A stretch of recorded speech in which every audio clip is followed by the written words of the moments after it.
Bonjour, on est combien on est? Le 29. Le 29 juillet 2018. Je suis Béatrice Elbez et je vais faire une petite vidéo. D'abord parce que je commence à en avoir ras-le-bol. Enfin, je vais faire une petite vidéo sur la situation qui est maintenant tellement tragique de Tariq Ramadan qu'on ne peut pas ne pas voir qu'on est dans une sale dictature en France sous mainmise du lobby judéo-nazitionniste. Je vais vous expliquer pourquoi.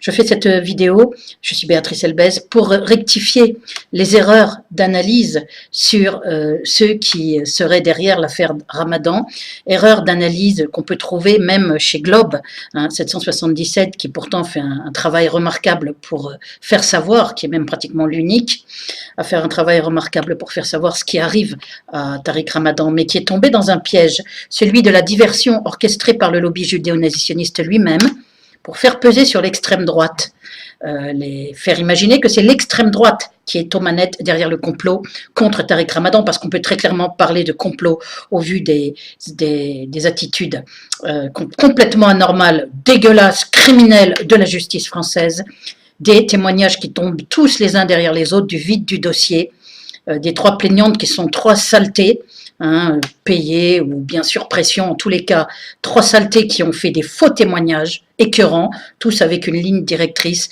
faire passer Tariq Ramadan pour un barbare violeur qui urine sur ses victimes et autres conneries, qui donne des coups dans les béquilles, qui sodomise, le portrait du barbare musulman, cher au lobby judéo-nazitionniste. Alors d'abord, pour ceux qui ne savent pas, je le dis, je fais exprès de le redire, il y aura les 3 minutes, c'est dans toutes mes vidéos, où la fraude est maintenant tellement énorme qu'elle donne envie de vomir, et je le dis ici, il y en a marre de ce silence, de toutes ces petites ordures de la dissidence, tous collabos, tous, et même la sous-dissidence, les espèces de crétins, de triples crétins comme les veilleurs silencieux, ou les collabos comme Saber Solo, tous ces gens qu'on voit, les Chris Hoopton, alors veilleurs silencieux, c'est une vraie petite merde, là, j'ai eu le droit bon, je vous dirai ça, je sais pas si je vais perdre mon temps à parler de cette merde, mais c'est tragique, quoi.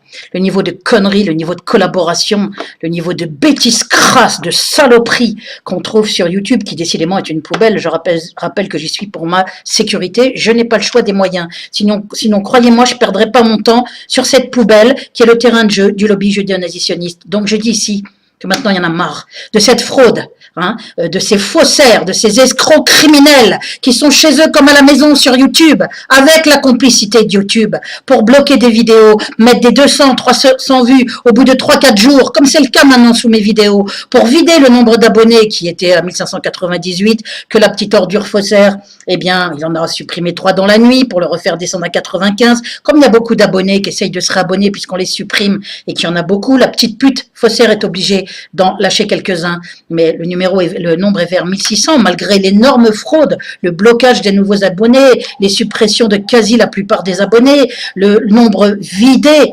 régulièrement depuis juillet 2017, ce nombre a été vidé. Il y en a eu tellement d'abonnés qu'il y en a eu beaucoup à un moment donné, presque 1000 et quelques. Le lobby est parti en panique, s'est mis maintenant à bloquer le nombre d'abonnés, à tout désactiver sur ma page pour que je ne sois plus informé. Donc je le dis, la fraude est draconienne. Tout le monde ferme sa gueule là-dessus. À part le collabo de service, Salim Lébi, qui est venu chialer qu'on lui avait enlevé 1000 likes. Alors que ce type, le lobby, je le redis ici, lui file sûrement des 150 000 vues quand il diffame Tariq Ramadan, en veux-tu, en voilà, dans ses vidéos qui donnent envie de vomir, où cette saleté et son groupe d'investigation de petits baltringues, dont on ne connaît pas les noms, tout ça est complètement glauque, eh bien, quand il s'évertue à faire passer des diffamations avérées en rien, il les fait passer pour des vérités et il s'applique soigneusement à cacher tout ce qui montre, tout ce qui prouve l'affaire d'État dans l'affaire d'État qu'est l'affaire Tariq Ramadan.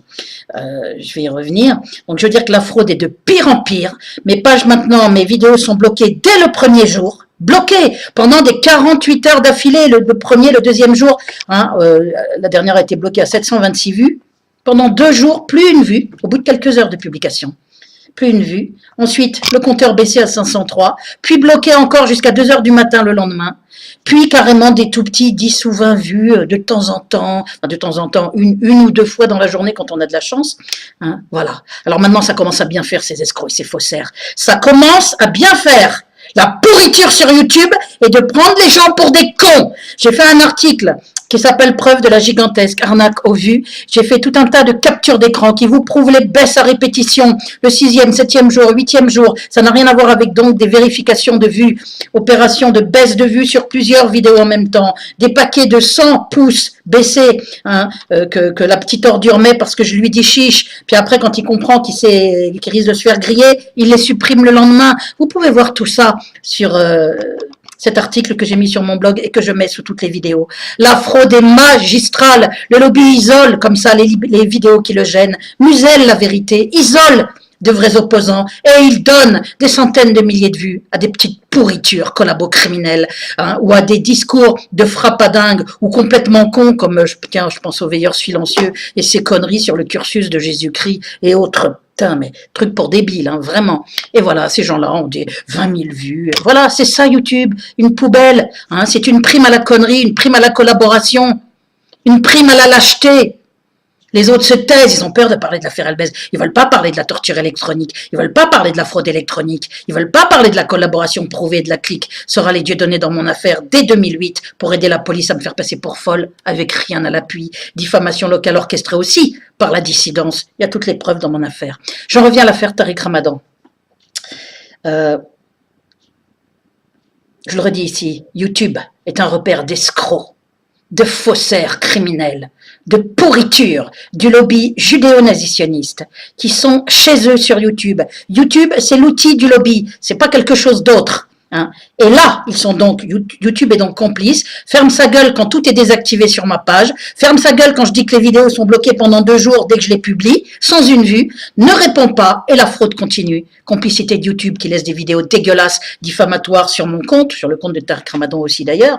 Je me prends pas pour Tariq Ramadan, hein. Je sais où est ma place, je sais que je suis un petit citoyen de merde. Ceci dit, ma vie, toute preuve à l'appui, est en danger de mort. Je suis victime de torture électronique, brûlée vive, jour et nuit, hein, de 24 heures sur 24, documents médicaux à l'appui, multi-inflammation, je fumais pas, je buvais pas, regardez mon blog, regardez toutes les preuves sur mon blog, les courriers en mon soutien adressés à Sarkozy dès 2006 par des politiques, par un directeur de labo, par un secrétaire national de syndicat. L'affaire est méga grave.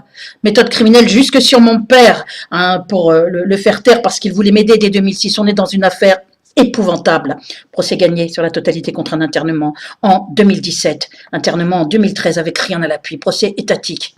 Nouvelle procédure à partir du 20 juillet 2018 qui a été enclenchée pour demander que soient détruits tous les documents entre l'internement et le 20 juillet 2018. Il n'y avait pas de documents avant, donc il n'y a rien à détruire avant. Il n'y avait aucun document psychiatrique avant. Voilà, on en est là. Je reviens à l'affaire Ramadan.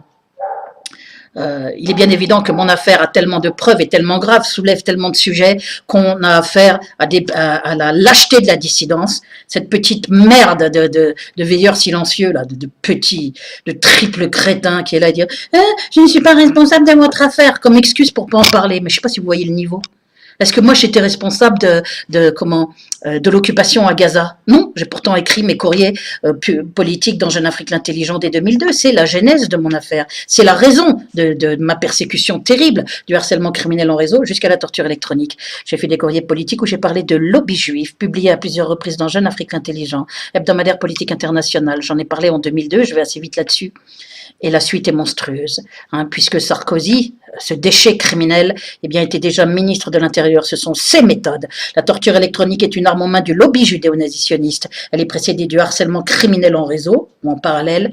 Ce sont les méthodes du lobby judéo-nazitionniste, prouvées dans mon affaire par des falsifications à l'hôpital Foch encore, par un médecin issu de la communauté juive, prouvées par les faux sur l'état mental par des chefs de l'unité psychiatrique de Nanterre, issus de la communauté juive, dont l'un d'eux est président du syndicat des psychiatres en milieu public, prouvées par une invention de maladie juive génétique très rare, dont on a affublé mon père et qu'il a fait des accusations de faux dossiers psychiatriques faits à lui en 2006. Moi-même déjà menacé d'internement depuis fin 2004. Je redis tout ça volontairement avant de passer au sujet. Médecin urologue du CHU Rangueil-Toulouse, nom, prénom, issu de la communauté juive. On voit très bien que le lobby juif nazitionniste est partout dans mon affaire. C'est ce qu'on appelle les sayanim, les criminels, le réseau criminel qui aide le lobby.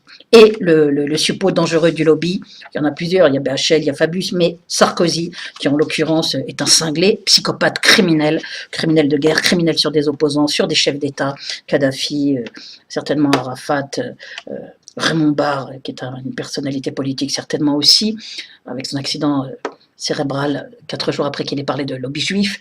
Hein, on l'a plus revu, c'était pendant la campagne présidentielle de Sarkozy. Attentat tenté sur Chavez en 2010, Chavez l'avait fait savoir via Sarkozy. Gbagbo, vous avez vu dans quel état, vous l'avez vu aussi dans les images à BFM TV, il y en a marre de ces pourritures. Il y en a marre. Je vous le dis, ça finira très mal. Il ne faudra pas qu'ils viennent chialer à ce moment-là. Je reprends à cette phrase de Boujna qui ferme soigneusement sa gueule sur tous les crimes d'Israël, sur l'impunité d'Israël, dont ces crimes renouvelés encore le 14 mai 2018. Boujna qui dit, mais qui disait en 2017, on n'est pas couché, Michel Boujna. Mais qu'est-ce qu'on a fait, nous les Juifs? Pourquoi on nous en veut comme ça? Voilà. Alors au lieu de jouer au con, hein, pour dire, mais qu'est-ce qu'on a fait? Qu'il ouvre sa gueule pour dénoncer les crimes impunis d'Israël, son impunité, aucune sanction, quoi qu'Israël fasse, occupation, trafic d'organes, massacre de Palestiniens, non armés, occupation, meurtre d'enfants, on tire sur des enfants dans des refuges de l'ONU, dans des écoles, dans des hôpitaux en 2014, pendant l'intifada, armes chimiques balancées dans Gaza le 14 mai 2018, etc. La liste est tellement longue. La liste est tellement longue. Gaza, les Palestiniens servent de cobayes à tout un tas de saloperies, de nouvelles armes. Bon voilà, alors, qu'est-ce qu'on a fait, nous les Juifs? Je comprends pas. Tu comprends pas? Eh ben achète-toi 2 neurones. Et fais comme moi, qui suis issu de la communauté juive, et qui ai le courage de dénoncer. Parce que si les autres juifs avaient mon courage, je ne serais pas en train d'être brûlée vive. J'en viens à Tariq Ramadan. Pour vous dire de faire attention. Parce que je ne pense pas que ce soit du tout volontaire, bien évidemment, de la part de Globe. Je pense qu'il se fait avoir en ciblant avec Ramadan Leaks. On voit dans les dernières vidéos de Globe que je relaye toutes sur ma page en raison du courage de l'action de Globe 777. Mais j'ai relayé là, une vidéo sur Ramadan Leaks et sur les 2-3 dernières vidéos, puisque effectivement, dans ces vidéos de Ramadan Leaks, on voit que il est établi que Christelle Adeline, Paul Emma Adeline appartenaient à France Debout, à des partis d'extrême droite, et se présentaient même d'ailleurs sur des listes. C'est prouvé par plusieurs documents que Ramadan Leaks met à disposition sur la vidéo. Bon, ça c'est très bien. On voit aussi que le nom de Soral, moi je le rappelle, est sorti dans la bouche de Tariq Ramadan le 5 juin et est sorti dans la bouche d'Emmanuel Marcini le 19 juillet. Tariq Ramadan, un témoin ayant dit qu'Enda Ayari, qui avait vu Alain Soral, un témoin aurait dit a dit qu'Alain Soral aurait demandé à Enda Ayari, puisque j'en ai pas la preuve, aurait demandé à Enda Ayari de filmer Tariq Ramadan à son insu. Donc le nom de Soral sort. Tariq Ramadan avait dit lui-même qu'il pensait que Fourest et Soral étaient aux manettes derrière ce qui lui arrivait. Donc on a vu que Soral a fait des vidéos dégueulasse d'ailleurs sur Tariq Ramadan, à parler de la sexualité de Tariq Ramadan. Aujourd'hui, il a un retour de bâton en boomerang, puisque c'est Jacob Cohen, collabo, qui s'était sur mon affaire aussi, bien évidemment, sans aucune solidarité alors qu'il est issu de la communauté juive comme moi. Mais le Jacob Cohen est parti d'égalité et réconciliation et règle ses comptes en public avec Alain Soral. Il a fait une vidéo qui s'appelle Alain Soral, l'obsédé sexuel. Donc Alain Soral se mange en pleine gueule tous ces petits discours qui ne regardaient personne, la vie privée de la sexualité de Tariq Ramadan, ne regardant que Tariq Ramadan. Il s'est bien répandu là-dessus, Alain Soral, pour le faire passer pour un sadomasochiste. Bon. Il n'a pas de preuve de viol, il n'était donc pas autorisé à ouvrir sa gueule comme il le faisait depuis des mois pour casser Tariq Ramadan sur la base de sa vie privée, qui ne regarde pas normalement les gens. C'est un théologien et un penseur, Tariq Ramadan, c'est pas un imam, c'est pas un prêcheur, comme les gens s'évertuent à le dire. Et donc Alain Soral n'avait pas à l'attaquer par le petit bout de la lorgnette. Donc il se mange en pleine gueule l'effet boomerang via cette fois Jacob Cohen, et c'est bien fait pour sa gueule. Mais donc on retrouve les noms, effectivement, Fourest, Soral, on trouve maintenant le nom de Paul Emma Adeline dans les listes d'extrême droite, dont Globe en déduit que c'est les partis islamophobes qui sont aux manettes dans ce qui arrive à Tariq Ramadan. Et c'est là où il faut ne pas se faire avoir. Parce que si on trouve ces noms qui effectivement appartiennent et sont du côté de partis d'extrême droite, ce qu'il faut bien comprendre, c'est que l'extrême droite, elle collabore avec le lobby judéo-nazitionniste. bien souvent. Dans mon affaire, c'est très clair, collaboration dès 2008 de la clique Dieudonné Soral pour me faire passer pour folle, à interner, avec rien à l'appui, les sites Béatrice Elbez et la paranoïa d'Alain Jules, 15 jours après que Dieudonné m'ait bloqué sur la banlieue s'exprime sans aucune explication alors que j'y étais pour ma sécurité, qu'il le savait, je l'avais vu, mon affaire étant déjà très grave, mon blog étant déjà créé dès début 2008, eh bien à l'été 2008, il a collaboré avec le lobby, sur pression du lobby révélé par Ahmed Molek dès 2007, pression réitérée en 2008. Dieudonné, l'étron collabo a collaboré, son copain Alain Jules a félicité Béatrice Elbez et la paranoïa, il y avait marqué il y a marqué, vous avez tous les copier-coller, vous pouvez voir dans mes vidéos, là il y a le descriptif, allez dans vidéo sur ma terrible persécution, vous verrez toutes les preuves de la collaboration sordide, criminelle, dégueulasse, ignoble de cette clique Dieudonné Soral et leurs petits copains Alain Jules, Patrick Donte, Meta TV, Jo Le Corbeau, et même Alain Benajam, qui avait commencé par me soutenir et qui a baissé son pantalon, président du réseau Voltaire, qui a baissé son pantalon devant les pressions du lobby au bout de 3 mois. Ses mails privés, etc. Donc on voit très bien que ce que les gens appellent l'extrême droite, eh bien, collabore avec le lobby, sur pression du lobby, et manœuvré par le lobby. Judéo-nazitionniste, hein, je veux dire. Donc, à partir de là, il faut être prudent quand on dit que c'est l'extrême droite qui est derrière l'affaire. Ce n'est pas l'extrême droite. L'extrême droite est un des outils du lobby. C'est bien le lobby judéo-nazitionniste. Et pourquoi je dis ça? Eh bien, je dis ça tout simplement parce que l'extrême droite ne peut, en aucun cas, n'a pas le pouvoir, bien évidemment. Elle est très décriée par les systèmes en place, que ce soit les macroniens ou pas, ou les sarkozystes, ou avant eux, les hollandistes. De toute façon, Sarkozy et Hollande, ce sont des juifs nationalistes issus de la communauté juive. Macron, c'est leur marionnette qui leur mange dans la main, adoubée par tout ce lobby judéo-nazitionniste. On est donc dans le même système depuis 2007, hein, du lobby en marche vers le nouvel ordre mondial, avec la France qui renforce l'axe États-Unis, avec Angleterre dans son giron, France, qui solidifie cet axe du lobby judéo-nazitionniste dès 2007 avec l'accession d'un juif nazitionniste Sarkozy, puis Hollande, juif nazitionniste, puis Macron, leur marionnette, dont le lobby tire les ficelles, puisque Macron a été adoubé par Ming, Attali, Berger, Hollande, BHL, qui a même fait une soirée de soutien juste avant l'élection pour appeler à soutenir Macron. Alors, quand BHL s'en mêle, hein, je veux dire, le doute n'est plus permis, bien évidemment. Tous les Fabius, bon. Ce n'est pas l'extrême droite, donc, n'a pas le pouvoir en France. Vous le savez, puisqu'elle est présentée comme le diable. Or, elle a la politique internationale la meilleure. Mais effectivement, elle est islamophobe dans sa politique nationale. Je l'ai toujours dénoncé.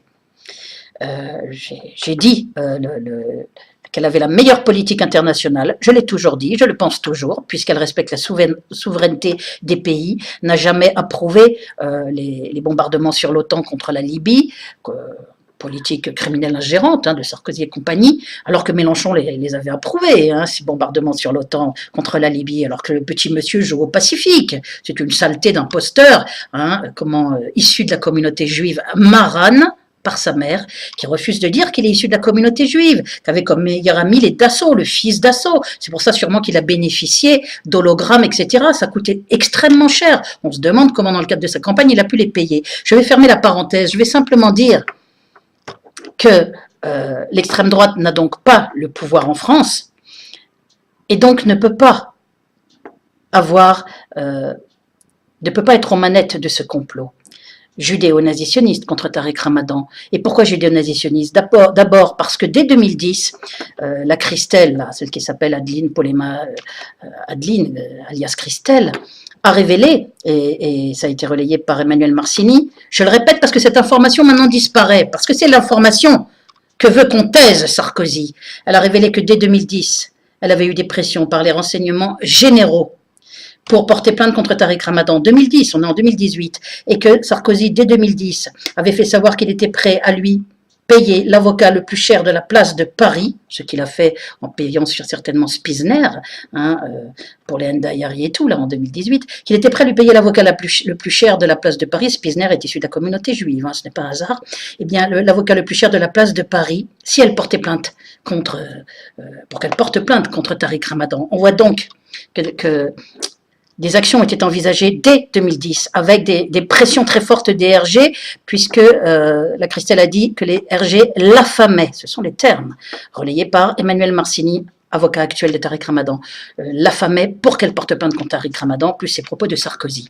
On voit donc que l'affaire remonte à Sarkozy. Sarkozy, c'est le lobby judéo-nazitionniste, c'est pas l'extrême droite.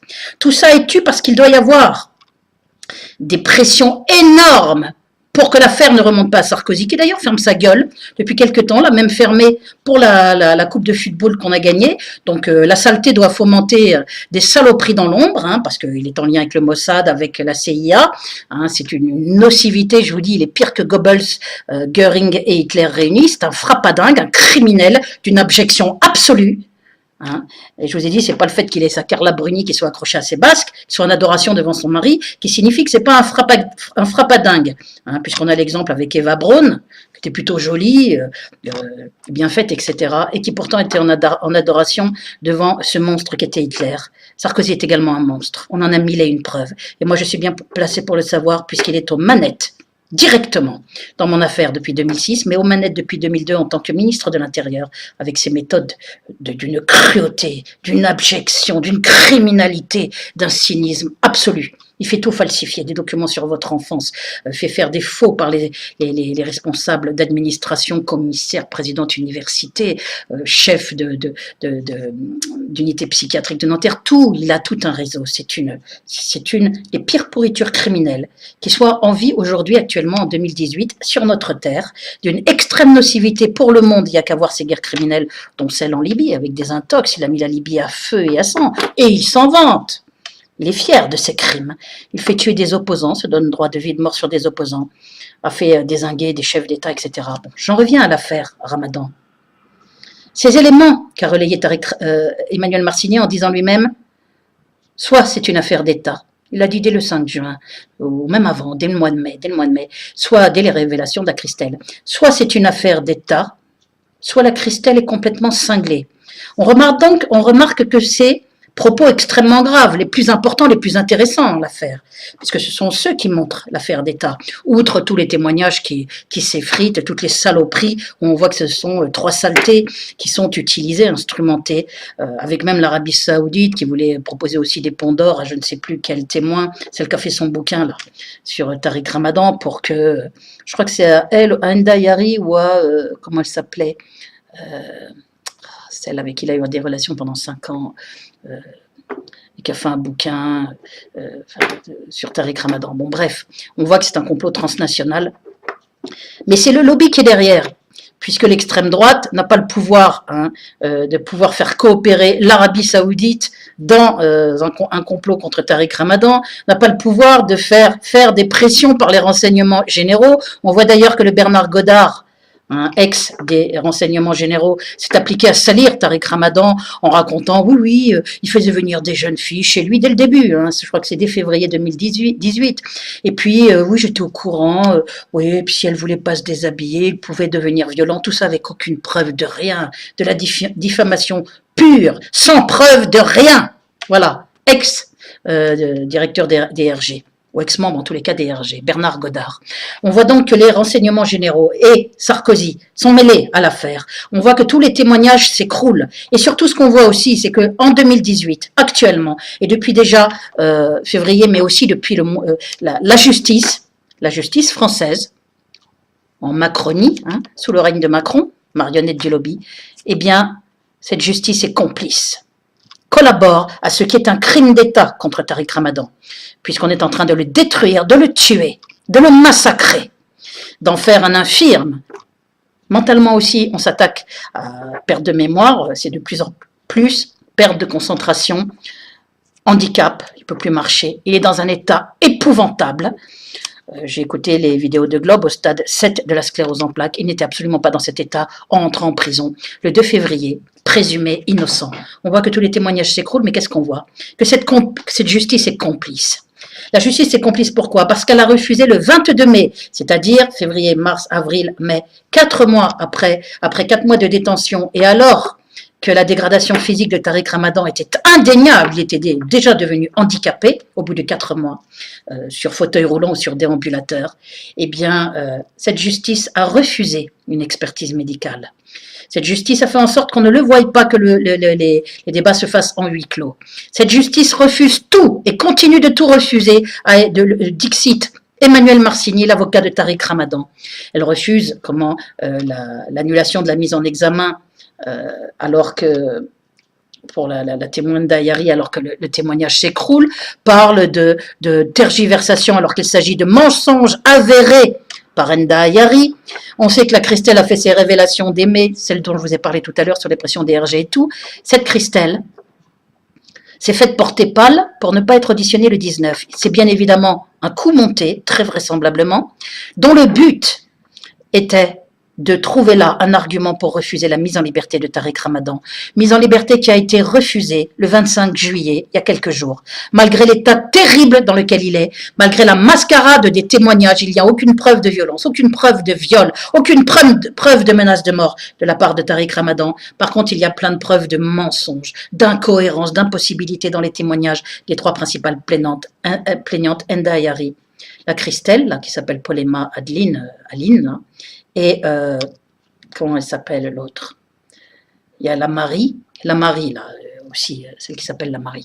Bon, donc tout ce qui a fait sa vidéo le lendemain d'un soi-disant viol pour dire coucou Tariq, je suis dans le train, les types me draguent, je t'aime beaucoup mon amour, voilà. Hein, alors qu'elle avait soi-disant la veille été c'est ce qu'elle a fait comme audition, hein, comme dépôt de plainte, elle avait cru mourir parce qu'elle a été violée par Tariq Ramadan. Quand on est violé et qu'on croit mourir, le lendemain, on ne fait pas ce genre de vidéo dans un train. Donc on voit très bien que tout ça, c'est du pipeau. On sait qu'il y a eu des faux comptes de faits. Je ne sais plus si c'est laquelle qui a fait ça, si c'est la Christelle ou la Enda Ayari. De toute façon, ces 3 bonnes femmes qui étaient en lien et qui sont toutes des saletés hein, utilisées par le lobby pour avoir fait un témoignage concordant pour faire apparaître Tariq Ramadan comme un barbare, violeur d'une violence inouïe. Bref, c'est la vision que le lobby veut que la France, que les gens aient de l'islam pour valider cette histoire de choc des civilisations, je fais exprès de le redire, et pour, évincer le penseur, le théologien de l'islam, Tariq Ramadan, qui prônait un islam compatible avec les sociétés laïques. Cette compatibilité, le lobby n'en veut pas, puisqu'il veut faire réécrire le Coran, veut parler et parle de choc des civilisations. Le lobby a mis le Moyen-Orient à feu et à sang. Les Juifs américains dès 2003 avec les armes de fausse fiole de destruction massive, les Wolfowitz, Dick Cheney, Rumsfeld. Je le répète tout le temps, mais parce que cette description, elle est très claire.